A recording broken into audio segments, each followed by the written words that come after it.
জিবরাইল আলাইহিস সালামকে আল্লাহ তাআলা তৈরি করলেন। জিবরাইল আলাইহিস সালাম আল্লাহ তাআলাকে জিজ্ঞাসা করলেন, আল্লাহ আপনি কিতে খুশি হন?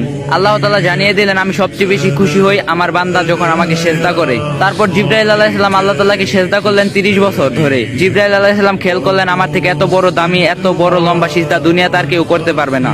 আল্লাহ তাআলা নিশ্চয়ই আমার প্রতি খুশি হবেন। জিবরাইল আলাইহিস সালাম আল্লাহ তাআলার দিকে মুতাজ্জির হয়ে রইলেন, কিন্তু আল্লাহ তাআলার পক্ষ থেকে কোনো খুশির বাণী জানানো হলো না। জিবরাইল আলাইহিস সালাম আল্লাহ তাআলাকে জিজ্ঞাসা করলেন, আল্লাহ আমি যে এত লম্বা সিজদা করলাম, আপনি কি আমার সিজদার প্রতি কোনো খুশি হন নাই? আল্লাহ তাআলা জানিয়ে দিলেন, জিবরাইল তোমার জবাবের উত্তর আমি দেব, তুমি তার আগে আরশের আজিমের দিকে তাকাও।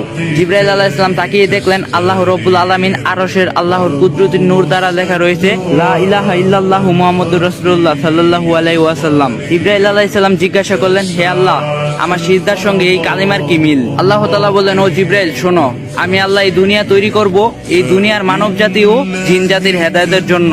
লক্ষাধিক নবী রাসূলগণকে পাঠাবো, সর্বশ্রেষ্ঠ ও সর্বশেষ নবী মুহাম্মদকে পাঠাবো। এই নবীর উম্মতের উপর আমি 5 ওয়াক্ত নামাজ ফরজ করব, আর প্রতি 5 ওয়াক্ত নামাজের মধ্যে 17টা করে রাকাত আমার জন্য ফরজ করব। প্রত্যেক রাকাতের মধ্যে 2টি করে সিজদা হবে, আর প্রত্যেকটা সিজদার মধ্যে ওই নবীর উম্মত 3 বার করে সুবহানা রাব্বিয়াল আলা পাঠ করবে। জিবরাইল তুমি জেনে রাখো, আমার ওই মাহবুব নবীর উম্মত যখন সিজদায় গিয়ে সুবহানা রাব্বিয়াল আলা বলবে আমাকে ডাক দিবে। জিবরাইল তুমি 30,000 বছর সিজদা করে করে যে নেকি পেয়েছো, আমি আল্লাহ বান্দার আমলনামায় এর চেয়ে 40,000 গুণ বেশি নেকি লিখে দিব। সুবহানাল্লাহ। এই জন্য মুসা আলাইহিস সালাম কাঁদছেন, আল্লাহ আমাকে ওই নবীর উম্মত বানিয়ে দাও যে নবীর উম্মত এক সিজদায় জিবরাইল আলাইহিস সালামের সারা জীবনের 30,000 বছরের সিজদার নেকি নিয়ে গেল।